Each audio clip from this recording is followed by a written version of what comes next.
I feels like it's fixing another emotional issue I had. Like these Nikes I'm wearing right now, I was lacing them up. I was like, man, these fresh right here. Hell yeah. So what if my dad's on the moon right now?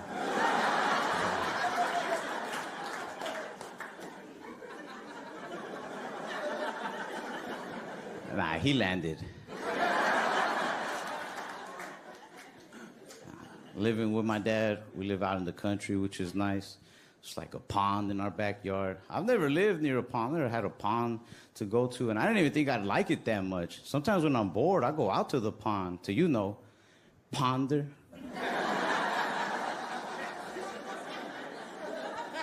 That joke is real funny to me because you paid money for it.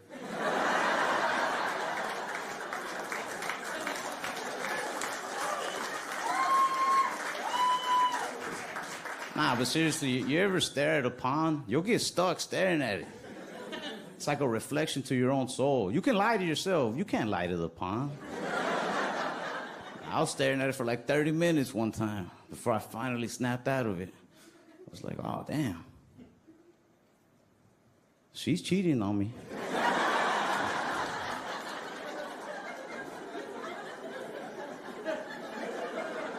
I mean, they're like,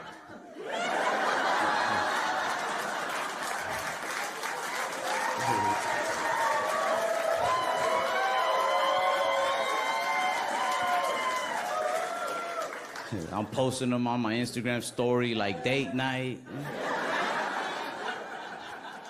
All my boys are replying to the story like, I love this for y'all.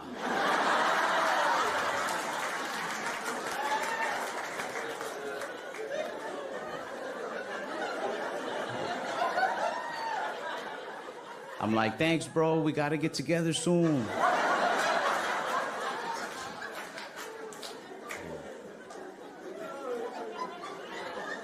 He's like, bitch, I've been saying.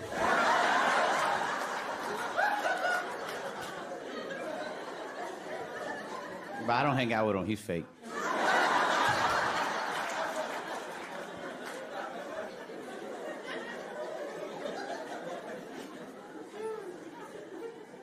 Anyway, now it's later in the night. She's taking me home. I was supposed to be home a long time ago, but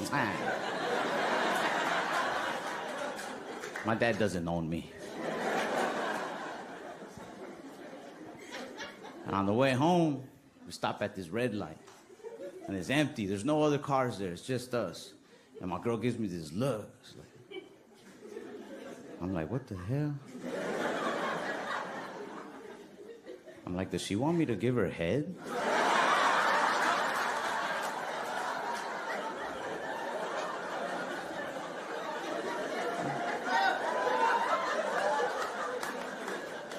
Are all women like this?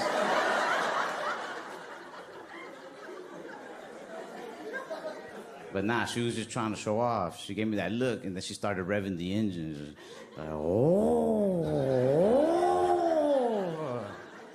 I'm like, babe, stop.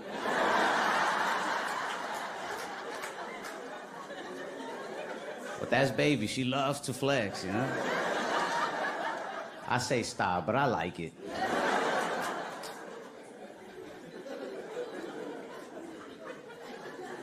Then all of a sudden, just as I began to give her head,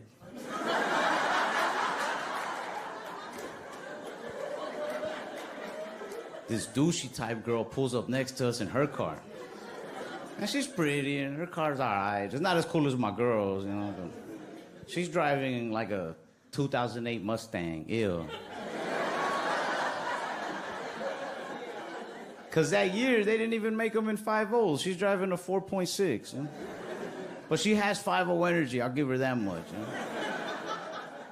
She pulls up next to us. She's looking at our rims. She's looking inside our car, undressing me with her eyes. I'm like, man, she don't got no respect. And my girl doesn't like that. No, sir, not one bit. But my girl keeps it cool. She keeps her composure, My girl just looks at her, and then she looks at me. And if you're wondering why she's driving but looking this way at me, it's because the Nissan Skyline has the driver's seat on the opposite side. It's a Japanese car. She got it imported from Japan. My girl has money.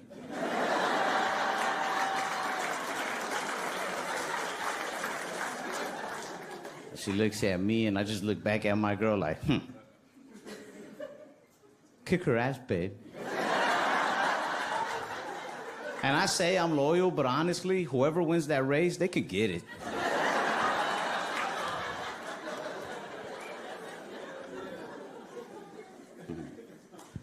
But yeah, I was raised with my grandparents.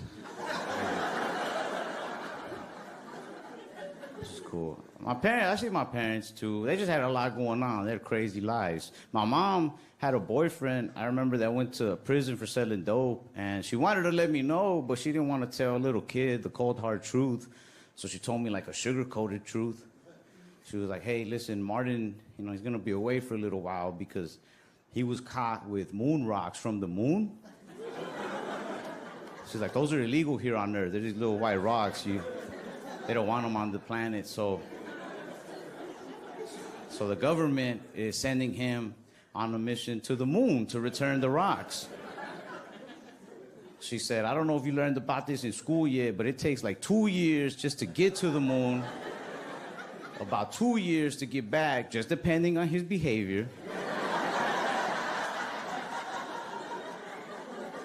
She's like, Martin's gonna be gone at least 4 to 5. Which I believed, but at the same time, even in my little kid mind, I'm like, man, I thought to be an astronaut in the States, you had to know English. I was like, Martin is flying a spaceship? I have to help that man order Chinese food. So I was like, you know what? Here's what I'm gonna do.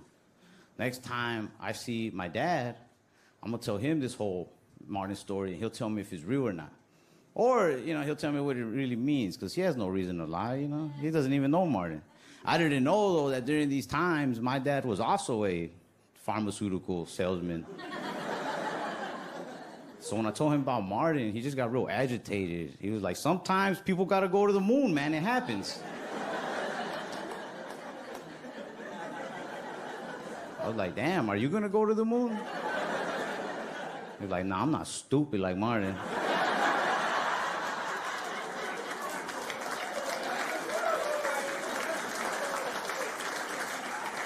But that messed me up so much in school, man, because they used to tell you, like, you work hard, you get good grades, you can do anything you want, even be an astronaut. And I was like,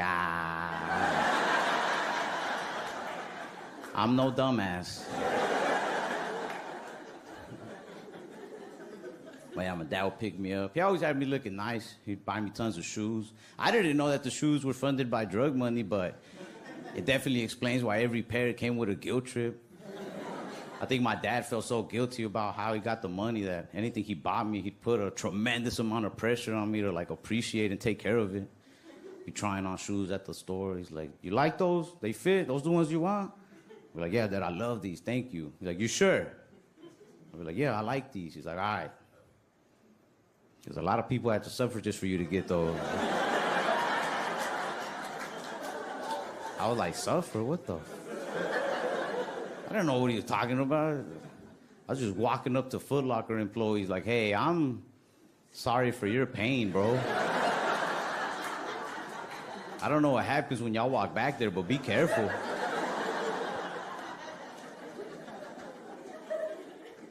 Now, I think because of all that, I'm like addicted to shoes, man. I love sneakers, They give me tons of confidence. A brand new pair of Nikes will have me forgetting I'm only 5'7". I'll start walking up to tall girls at the bar like, what's up, shorty?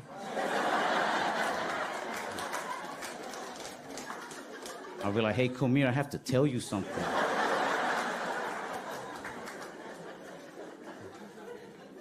Anytime I'm feeling bad, I'll go buy me some new shoes. I just think retail therapy works, man. I think retail therapy works better than actual therapy. You go to a therapist, spend $200-300 an hour to talk to one, and you'll feel better for a little bit, but you'll go home, you'll look in the mirror, you're still ugly.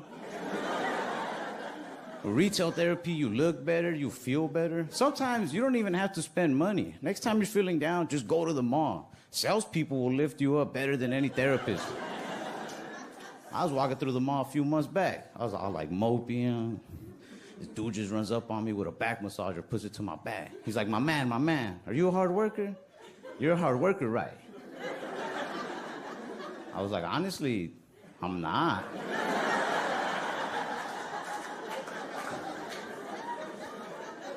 He's like, nah, you're a hard worker, man. I can see it in you. I was like, all right, yeah. I see it a little bit too now, yeah. Day's turning around. He was like, what you do, man, is you tell your girl about these back massages, you tell her how hard you've been working, and she'll come up here and she'll buy you one. And I was just being honest, at the time, I was like, I don't have a girl. He was like, but you're gonna get a girl, man, I know you will. I was like, dude, I've known you like 30 seconds. But I wish you could have been my dad.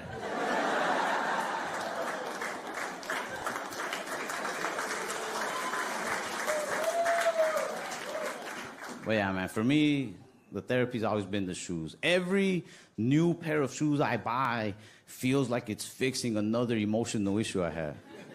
Like these Nikes I'm wearing right now, I was lacing them up. I was like, man, these fresh right here. Hell yeah. So what if my dad's on the moon right now?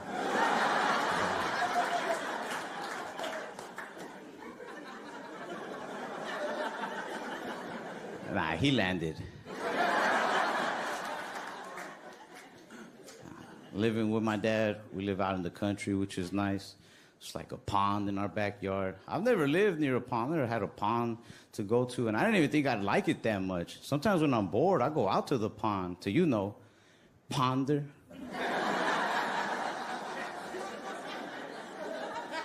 That joke is real funny to me because you paid money for it.